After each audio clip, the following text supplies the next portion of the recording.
1.5 એકડમાં કિલ્લો ફેલાયેલો છે. આખો વિડીયો આપણે બનાવ્યો અને અહીંયાથી પ્રવેશ દ્વાર છે. ખરેખર કેટલી ભવ્યતા જે તે ટાઈમે રહી છે.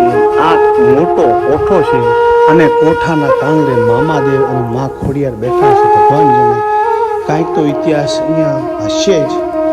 જોવો છો કે મહાદેવના અમે દર્શન કર્યા. આખો વિડીયો આપણે બનાવ્યો અને જામ સાહેબનો આ કિલ્લો હતો અને અહીંયા પણ કાંઈક સૈનિકોની બેઠક હોય કાંઈક તો એવો ઇતિહાસ બન્યો હશે કે એ સૈનિકો પૂજતા હોય મામાદેવની ખોડિયાર માતાને યાદ કર્યા હોય. શું નથી કાંઈ ખબર નથી. આપણે વાળવા વંદન કરીએ અને અહીંયાથી નીચે પાણી પડે છે અને અહીંયાથી ગમે તે ઇતિહાસ હોય ખરેખર.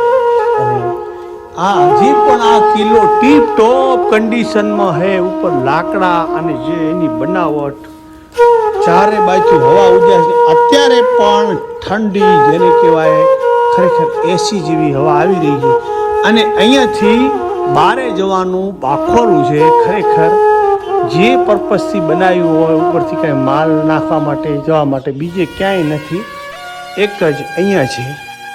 બરાબર.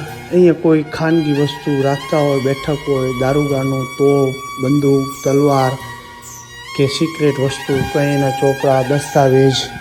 પણ આ આખા કિલ્લામાંથી ઊંચામાં ઊંચો પોઈન્ટ છે ને આની ઉપર જવાતું છે પણ આપણને ખબર નથી. પણ હજી અમુક ખંડ ટીપ ટોપ ઊભા છે અને હજી હજારો વર્ષ સુધી ઊભા રહેશે એવી કન્ડિશનમાં છે આ.